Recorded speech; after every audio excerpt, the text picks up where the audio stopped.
hear men talking, making comments, how it is finance and so forth. And that's when I tell myself, I have to stay there.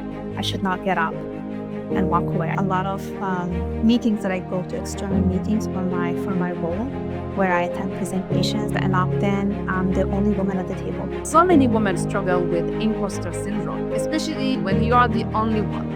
That can be being the only woman, that can be the only person of color, that can be so many things where you are the only one. And oftentimes when you are the only one, imposter syndrome starts to kick you. What would you tell those women about, turning that feeling into a fuel? We are enough for ourselves, and that it's enough what we do. You better speak up and, just showcase your expertise, your smartness, your presence. You deserve to be present.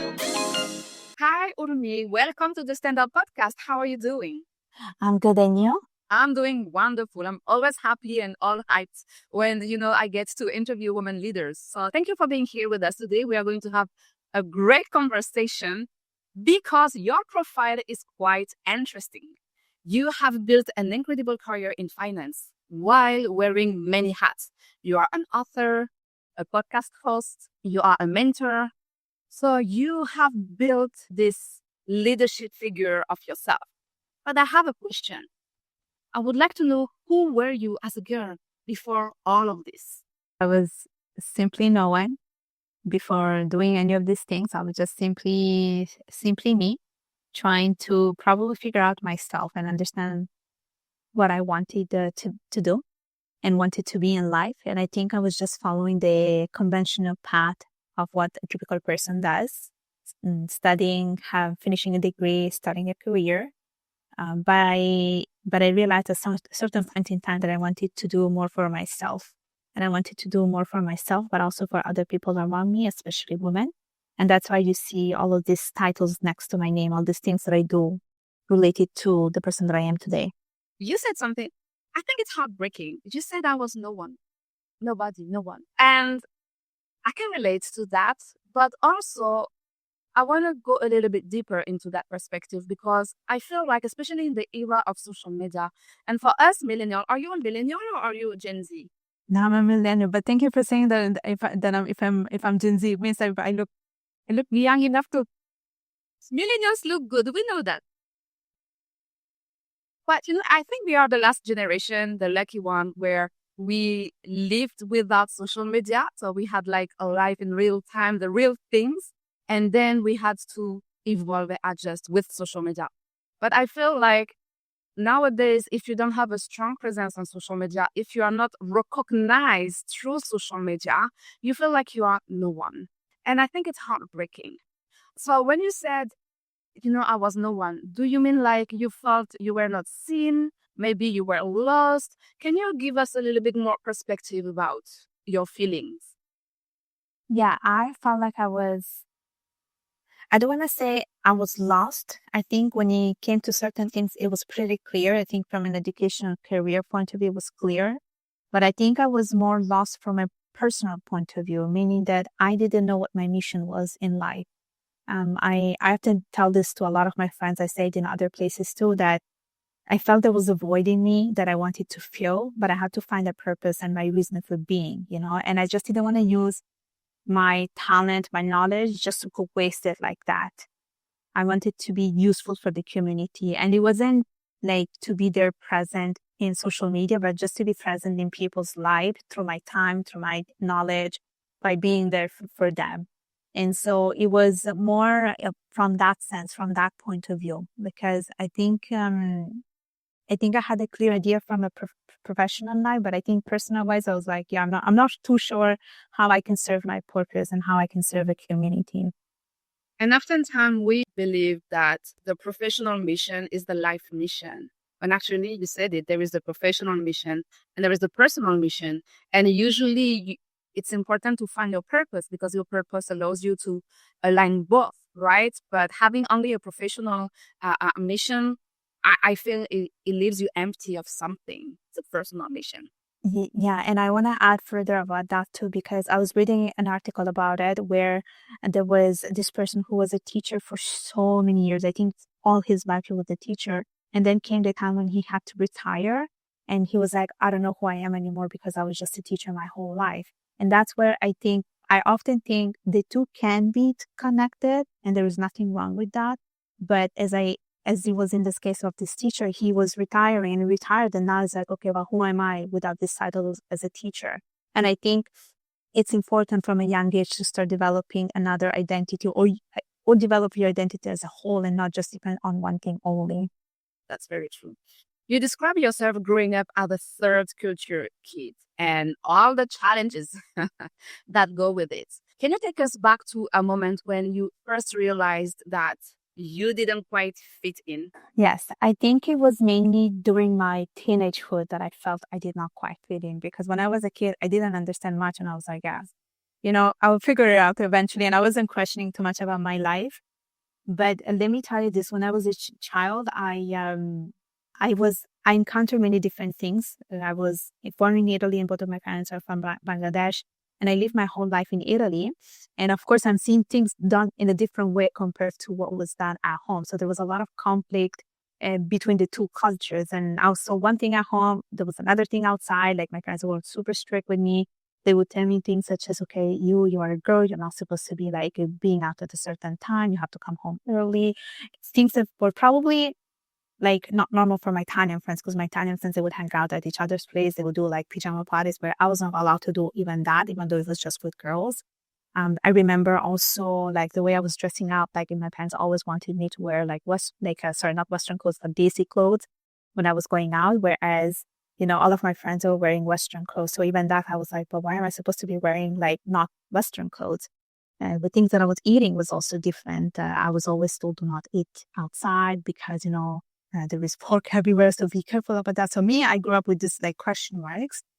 And then I became a teenager, and that's when I started to see that more of an issue, like me not being able to fit in. Because when you're a teenager, you just want to like conform to what everyone else is doing around you, right? And I was so aware that I did not look like anyone else. Like everyone around me had, I don't know, brown eyes, blue eyes, green eyes, blonde hair, brown hair. Then you have me, black eyes, black hair, nothing special about me. And then I was like, but like as much as I want to look Italian, I don't look Italian, I don't. And we also have different values. And then at home, it was the same thing. Like everyone looked like me, but then like deep down, I was like, yeah, but I don't feel like that either, because my mentality was so Western. So I always felt like I was not fitting in. And then at a certain point, I just wanted to let go of my Bengali side, because I just felt like I was so much restricted of so many things that normal teenagers would do, that I was like, yeah, why am I even like Bengali, And it took me a while. It took me a while to being able to embrace both of my identity and also finding my cultural identity, because it is a big part of me. It is. And I also started not to like when people were telling me, oh, but you're Bengali, because you look Bengali. But I was like, I don't totally feel that, because I'm born in Italy. I grew up there. And then when people would tell me I'm Italian, I also did not like that, because I felt like I was betraying 50% of my identity. Yeah, I can relate so much from a parent's perspective too, because I'm a mixed child. So my father is from North Africa. My mom is French, but originally from Spain. And, being like growing up in France, I was never French enough. Going to Tunisia, I was the French one. And so I was so upset, and this divide, and I felt empty, and I was so envious, and I'm not ashamed to say it. I was so envious of the people who had that strong sense of belonging. I wanted so much to feel like I was belonging, but I couldn't because of my mix. And then I moved to Canada, and I was like, okay, you know what? I'm going to Canada. I'm going to be Canadian, and that's it. No more questions where you are from. And then when I say I'm Canadian, people are like, oh, yeah, but where are you from? Obviously, I have a French accent, right? So that being said, but my physical features. Also, some people are like, oh, you are Lebanese. Oh, you are this. Oh, you are that. But no one would ever think that I'm either from North Africa or from France. And I always have to explain, right? And so it was very hard for me. I suffered a lot because of it. But there was a turning point in my life when I was in Canada. I've been in Canada for 15 years now, where I realized that I needed to stop chasing this feeling of belonging, because it will never happen. And this is when I sat down with myself and I was like, okay, who are you? You're not French. You're not Tunisian. You're not Canadian. So who are you, right? And I was mentored, and we are going to talk about mentoring a little bit later. But one of my mentors one day told me, but Darine, your North African side gives you the opportunity to understand people from Africa. Your French side allows you to understand people from Europe. And your Canadian side gives you the opportunity to understand the North American people. So it is strength. This is a unique strength, and no one can beat you on that. So my question to you is, at what time, if it happened, have you realized that what used to be pain and confusion actually could be one of your strengths? Besides being millennials, we also shared that part of the story too about being a multicultural, because I could relate to everything you were saying right now about that sense of belonging, because it wasn't that anyone was not making me feel belonged. It was me not feeling like I belonged there because of my differences internally and externally. And I was also searching for that belonging all this time. And I felt that my cultural identity was not uniting me, but dividing me. I saw this as a limitation. I saw this as a weakness, because I was also jealous of a lot of my friends who didn't have the need to move around so many times when they were growing up. Like I moved from, like we were living in Italy, we moved everyone in Italy, then we went to UK, came back and moved again. And it was like we were moving so many times that I was like, I'm tired of this. You know, I don't have a place that I can call home, where all of my friends had a place they could go call home. They could go back to it no matter what, even at 30 years old, right? And I always felt very, very envious about it, because I was like, I don't have a home. In Italy right now, I don't have a place that I call home, even though Italy is my home. And when I moved to Canada, I felt the same thing too. I was like, oh, probably I will understand my identity, but I think it just made it 10 times worse. And I was lucky enough that I made many friends, and I have a friend in particular with who I would speak about it. And then she made me realize that me having too many cultures means that I have two different visions. It means that I can speak two different languages. It means that I can cook two different cuisines. I can dress two different ways. And it's only after that that I was able to see that as a strength. But it took a lot of conversations with her to finally get that answer. Otherwise, I don't think I was going to find this answer. And it was at that moment that I think I was able to accept myself, embrace my identity. And that's when I think I got a lot of strength in me to start doing a lot of the things that I do right now. It's sad that we don't realize sooner how powerful it is. And I can tell, like, you know, when I'm in France, I'm the French girl. Trust me, style, the attitude, I'm a French girl. When I'm in Tunisia, I'm the Tunisian girl. Like, same. The attitude, everything, you know, it's Tunisian. And this is what is wonderful about being able to navigate from a culture to another and to live that culture fully, because we understand it, right? And when I'm in North America, I'm Canadian. Listen, you know, so same in the workplace, you know, with my friends, my Canadian friends, I'm a Canadian girl. So yeah, this is a beautiful journey. This is a blessing, but we don't know it because we have to go through the pain in order to identify it as a blessing. You talk also a lot about your fear of public speaking, and you are now a speaker. You have your own podcast. So definitely this is something that you have come over. As women leaders, we need to express ourselves in public. That can be our opinion, that can be strategy, you know, and the more eloquent we are. But for a lot of people, and more especially women, public speaking, the fear of judgment, because we think that we have to look the part with the hair, the style, the voice, the eloquence. You are Italian, so you probably speak a lot with your hands. I get. I do. And because that's what we do as Mediterranean. So that's another identity. We are Mediterranean, right? Yeah. So the challenge for me, for example, is to get a good picture, because I'm always like this. So I always my hand like this, like that on my pictures. But anyway, so were you able to identify what was the fear behind? I think my whole fear about public speaking was the lack of purpose that I was still trying to figure out. Because I remember when I first went to my first public speaking club, they asked me why you're here. And I did give them the answer.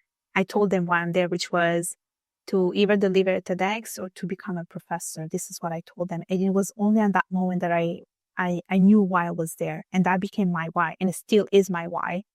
And before that, I just didn't know why I really wanted to work on public speaking. Like when I was in university, I was part of this master's club for a couple of months. But let's be honest, I did it because I needed some extra curriculum activity. And it was just for that. But I wasn't passionate enough about it. But now, like even when I joined when I went to that public speaking club, when I had that purpose, I knew why I was there.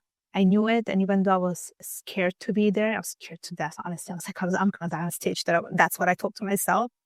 I remember thinking, but I have to remember my why. And this is what I always remind myself every time I'm scared. And little by little, I was able to build that confidence that I needed to have in me, the strength, the power.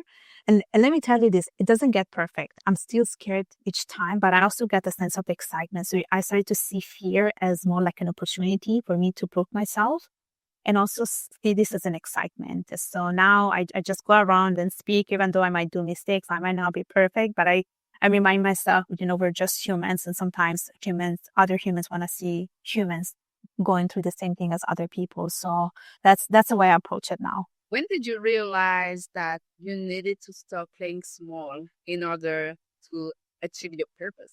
To be honest, I'm not sure, but I also know that I have these big, ambitious goals in life. Like I just want to go for I want to go for the unattainable, and I know I'm going to make it attainable. And I watched this TEDx or this speech by this actress, Bollywood actress, and she said, yeah, I'm chasing global domination. And as soon as she said that, I was like, yeah, this is also what I'm chasing too. And that's when I started to become driven, go-getter, determined, and which goes really well with the podcast, like standing out. Everything that I do, I want to make sure that I stand out, but I want to stand out for the work that I do. Like I want my work to speak for myself without me telling the world who I am. That's the type of person I am. You made a very good point. You want to be known for your work. But in order to be known for your work, you want the work to speak for itself. You got to make it visible and to make yourself visible. And for the people listening to this podcast, you know that I'm all about visibility. And this is one of the main reasons I created this podcast, because I wanted to build a platform where we can give women leaders visibility, because when you are visible, you are credible. When you are credible, you get more opportunities. This is one. But also when you make your work known, and it doesn't have to be known on social media, it can be known within your organization, within the company you're working for, then we know it. And I'm sure a lot of listeners will relate to that. When you do the work or you say something and someone else takes credit for that, that happens to a lot of us. That's why I keep saying you have to make yourself visible strategically. So the people know your competence, they know what you are about. And when you speak up, they know who it is coming from. You don't let others the opportunity to steal your credits. And so as we are talking about visibility, I would like to mention also it's important, especially for women leaders, to understand that making yourself visible is not about showing off. Making yourself visible is not about like showing your private life, your family life. Making yourself visible is about positioning yourself for the expert that you are in your industry to the right people. You don't need 1 million people to know who you are and what you do. You need the right people to know it, to understand it, right? And so I think it's very important. And the podcast that I'm doing as well is part of my strategy of making other women visible by making myself visible, right? So you can provide value and serve also your own visibility. Yeah, and it's all related to the whole concept of personal branding. It's the brand that you stand for. It's the brand that you have created. And you don't necessarily need to sell a product to build personal brand. It's you are the brand. It's what kind of values you're sharing to the people, what kind of skills and knowledge you have, and could be done in many, many ways. And I also say the same thing about this, like visibility. Like it's important to be visible everywhere, but also at work, because if there is a project happening or if there is a promotion and you created a good impression of yourself and you are a good person, like a good employee and so forth, like without making an effort, the person will think of you right away, which is again part of the personal branding, the perception that people have about you. So it's important to work on that visibility part, to initiatives, to speak about the things you want. It just shows more of you as a type of person that you are. Yeah, exactly. And think about the type of person that you are. As I said at the beginning, you have built a career in finance, which is an industry that is still male dominated. Can you share with us a time where you felt the heaviness of being the only one in the room? I had two situations, and it happens often. So the first one, it was when I went for a job interview, actually, a couple of years ago. And me, every time I go to an interview, I'm always like doing my research on who is in the management team and so forth. And so there was a small company. It was made by very few people. Like, it was a very small company, not that many employees. And it was just a lot of men in the management team. And there were a few women, but they did not have their pictures on the website. So you're not even sure why there are no pictures of women and so forth. And then what happened is I went to the interview and I asked the interviewer what they do in terms of that. Like, if they do anything to promote corporate social responsibility. And I was asking him if they do have women, if they do hire women in the company. And to be honest, I think the person really appreciated my question, because it was important for me, especially because it's something that I truly care for, like diversity, representation, and so forth. And he was telling me that the issue wasn't that they didn't want to hire women. It was because not many women were applying for this kind of job. So I understood why this was happening. Although I do think there are still some barriers in the industry.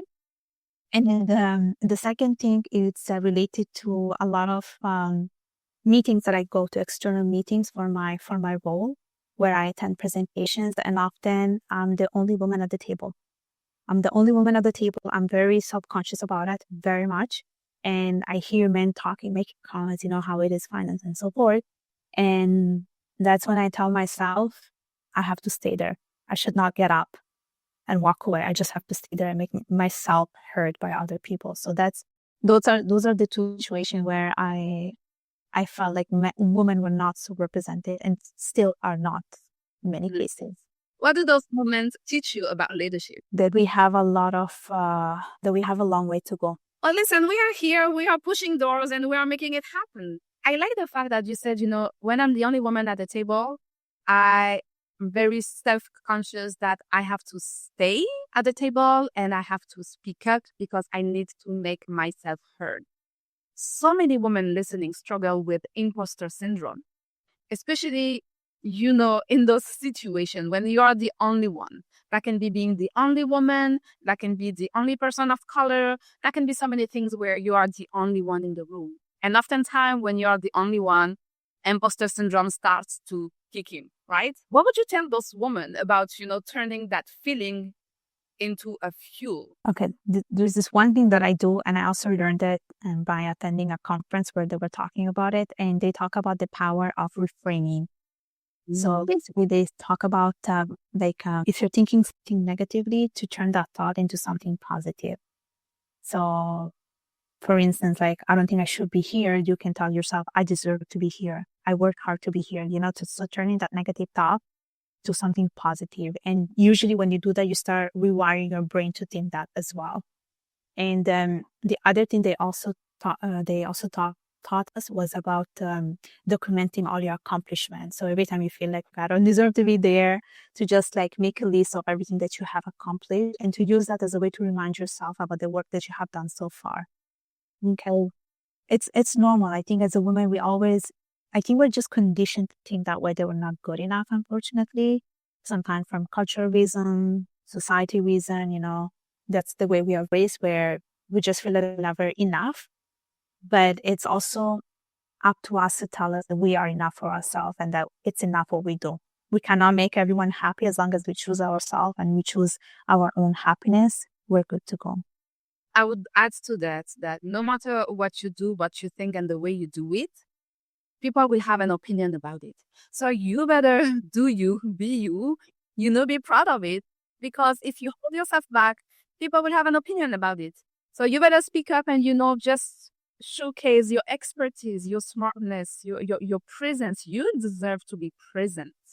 And as you said, this is something that we need to work on. And I have worked on a lot. Now I have reached a stage in my career, in my life, where I enter a room, even if I'm the only woman, and of the time I'm the only woman and the youngest person in the room. And so there is always, self-doubt that will kick in. But then I have learned over the years, to reframe that and say, hey, I'm here because I have that expertise and because, I have my say at the table. Also, another tip that is good is to have someone that you can call and vent. That's what I do sometimes. Yeah, this and that. And a good friend, a good mentor, that you can call and say, hey, they make me feel this way, or the situation make me feel like I'm not good enough, I'm not smart enough, competent enough. In my case, it's always the competence. And this friend mentor who became friend is like, stop it, stop that nonsense right now. Don't let them make you believe that you are not good enough. So you need to surround yourself with the right people. That's the key here. I'm with you on that. I believe in that. The last question that I like to ask on this podcast to all guests is, what would you like to be remembered for? I think I just want to be remembered for my passion for things. Few people always, when they look at me, they say you're very passionate about it. And I never thought about it, to be honest, until it was pointed out. And I think I always want to be remembered for that, because I think nowadays people do things for different reasons. And sometimes you just do it to get those followers, get those numbers, get those downloads. But me, I do it just because I'm truly passionate about the things that I do. And this is when you find your purpose. When you find your purpose and that you have a strong why, as you said earlier, you don't care about vanity metrics. We look at it. I'm not going to lie. I look at the vanity metrics. And sometimes, it hurts. Sometimes it be, right? But I don't let that define me or define my work or define my impact, right? So yes, take a look at the vanity metrics. They may matter at some point, but that shouldn't be the core of what you are looking for when it comes to measuring your impact, your why, your passion, the way you communicate, the way you show up and you are consistent every day, every week, every month is way more important. Thank you so much for this great conversation. All the links to your podcast, your book, and if you want to learn more about Urmi, all the links are available in the episode description. And thank you so much. Thank you. If you enjoyed this episode, please subscribe and leave a review. Your feedback helps us to continue grow and bring more valuable content. Until next time, bye.